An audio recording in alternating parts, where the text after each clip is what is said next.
Yo, what's up mga kanigers? Magandang umaga sa inyong lahat at magandang buhay sa mga buhay pa dyan.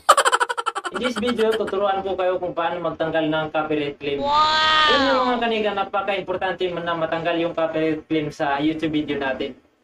Kasi for example, na-reach na natin yung 1,000 subscriber, then hindi natin natanggal yung copyright claim. Hindi ma-monetize yung YouTube channel natin mga kanigers, kaya yan yung pinaka dapat mong malaman.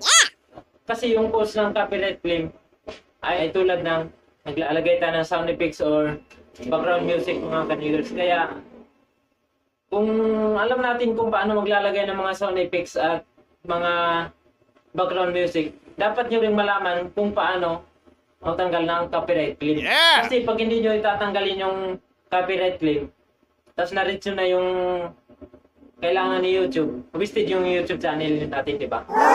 So, simulan na natin. Pero bago mo na yun, kung napadaan ka lang sa channel ko at hindi ka pa nakapag-subscribe, mag-subscribe ka na para updated ka sa mga new uploads ko, mga kaniga. So, simulan na natin. Intro muna tayo.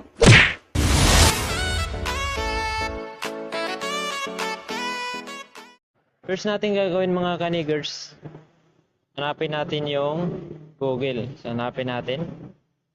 Ayan, nakita na natin. I-click na natin. Magsi-search pa sana tayo mga kanigers, kaso may YouTube na sa baba. So, i-click na lang natin yung YouTube sa baba.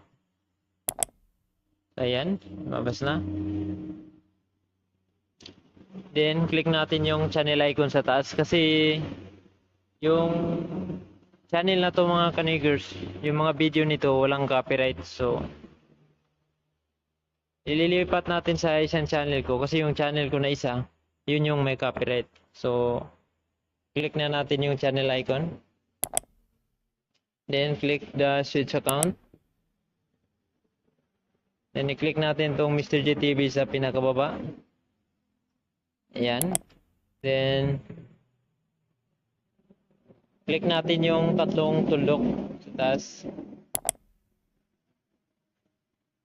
Tapos, click din natin yung desktop site.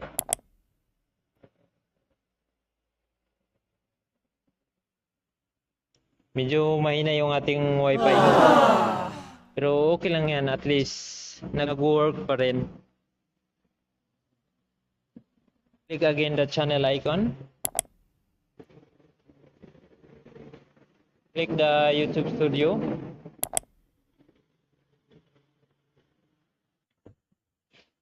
So, ayan, lumabas na mga kanigers.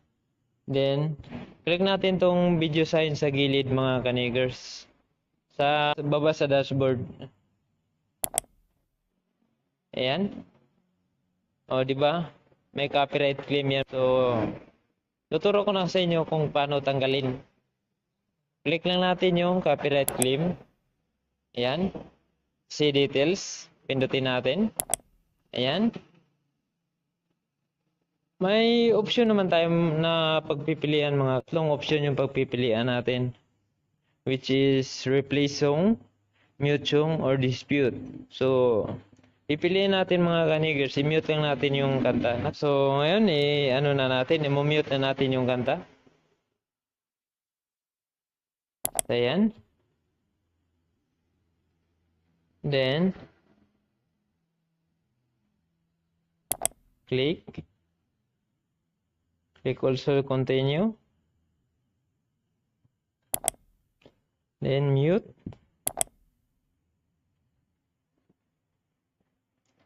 So, processing ng mga kanigers, ganyan lang, napakadali lang siya. Napakadali lang. Actually, napaka-importante talaga ito mga kaniga. Kasi yun nga, pag hindi matanggal yung copyright claim, hindi ma-monetize yung YouTube channel mo. Oh no!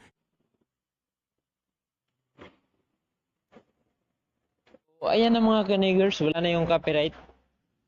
Diba, natanggal na natin.